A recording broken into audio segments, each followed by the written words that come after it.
Hey guys, Henry from Adventure Air here, and today we're going to talk about the cost comparison between helicopter and gyroplane. And so I've done a little bit of research on this. It's really kind of fascinating. I've got we're going to compare the Robinson R22 Beta, which is kind of one of the most common small helicopters, holds 2 people. And we're going to compare that with the AutoGyro Cavalon with a Rotex 915 fuel-injected turbocharged engine on it. And so we're basically going to talk about a couple of things. First of all, let's talk about the cost, just to buy one of these things brand new. So what I did was I went on the Robinson helicopter site and I just did a configuration for a new Robinson R22. And basically it boils down to about $455,000. $455,000 for a pretty standard Robinson R22, brand new. And then the Cavalon, I know for a brand new one, we have them here, that they're about $190,000 with the Rotex 915 fuel-injected turbocharged engine on them. So, roughly about half the cost for a gyroplane.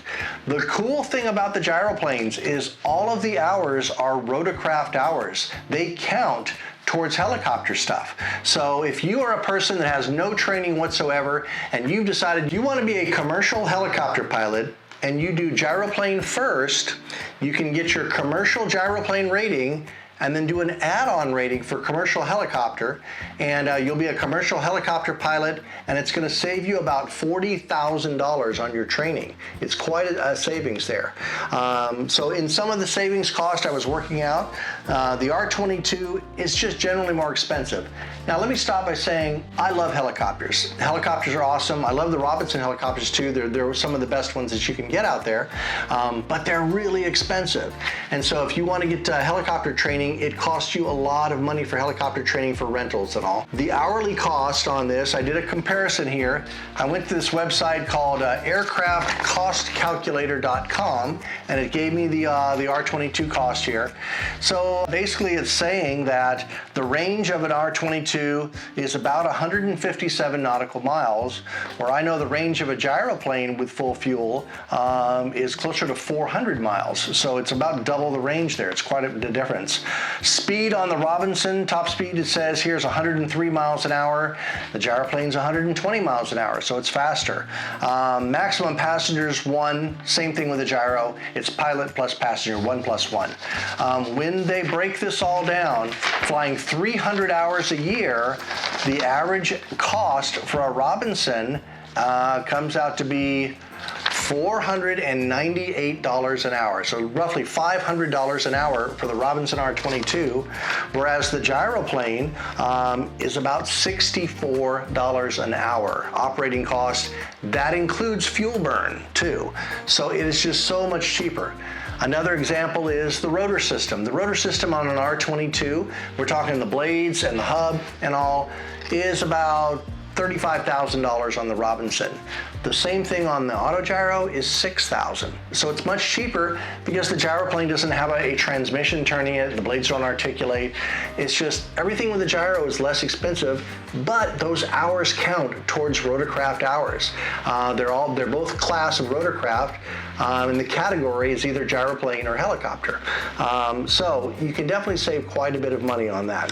Okay guys, I also want to talk about, a lot of you are saying, oh yeah, well, the gyroplane needs a little bit of a run to take off. It's going to take a couple hundred feet to take off, whereas the helicopter can vertically take off.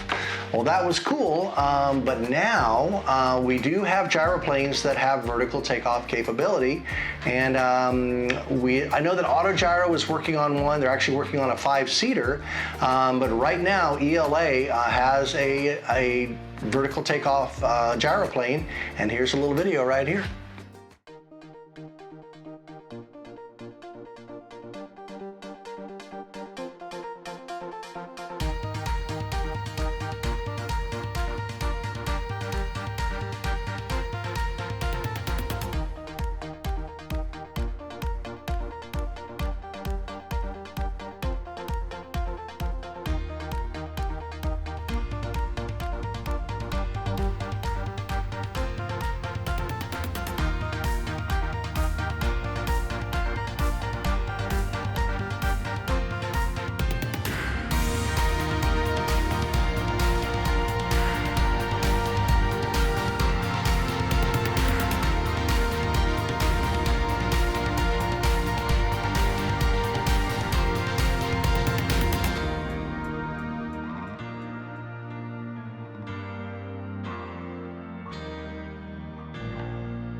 So pretty cool, huh? That vertical takeoff deal, there's 2 different videos I showed you. One of them is taking off from grass, from a dirt field, and that's pretty much a zero roll takeoff. The other one was taking off from a helipad, and that had a roll of about 2 feet. So the vertical takeoff thing is pretty cool, and both AutoGyro is working on one. At ELA already has one out, and I should have one here in Chino after Oshkosh, about a couple weeks after Oshkosh. It'll be here if you guys want to come out and try that thing out. Okay guys, so a lot of you are saying, well, what can I use a gyroplane for?